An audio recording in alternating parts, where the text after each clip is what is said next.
Another tip is say yes to kind offers. I've already kind of hinted at that, but this one has to do with my online community. So as I approached Nova Scotia, because I was posting photos on my webpage, so some people were following along, and someone reached out to me and asked me, was I going to be coming to the Annapolis Valley because she would love to meet me and I could, camp in her yard.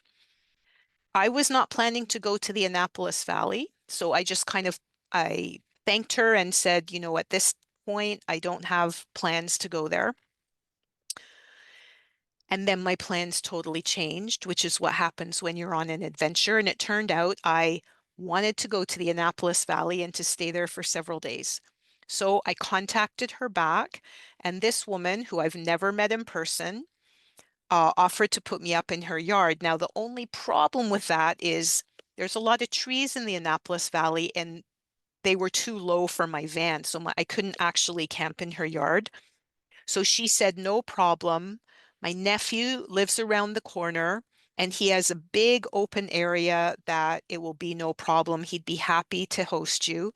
So I stayed at her nephew's place for probably 4 or 5 nights. I met him, I met his wife, I think his wife's brother came to visit while I was there. They invited me in to watch a movie.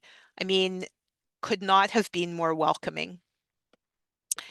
In Virginia, I stayed again with people I had never met before who are friends of friends.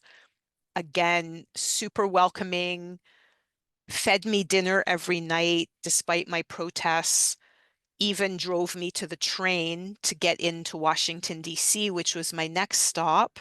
I got there the day after the US election. And I stayed in Washington, D.C. for like maybe oh, there's a very loud train. I stayed in Washington, D.C. for just 1 minute.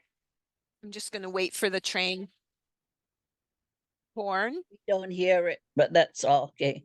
Huh? We don't hear it, but we can You see don't it. hear it? Okay. But we can see it. It's really loud for me. So I was at Grossmore National Park, which I highly recommend. It's incredible. It's a national park in southwest coast of Newfoundland. And on the boat trip, I met these 3 women from Washington, D.C., who, after a 1 hour of getting to know me, invited me to stay with them, which I did in Washington. Again, fed me, got me free theater tickets, told me how to get around Washington on the metro, which is an extremely efficient system. Amazing. And I'm still in touch with all these people.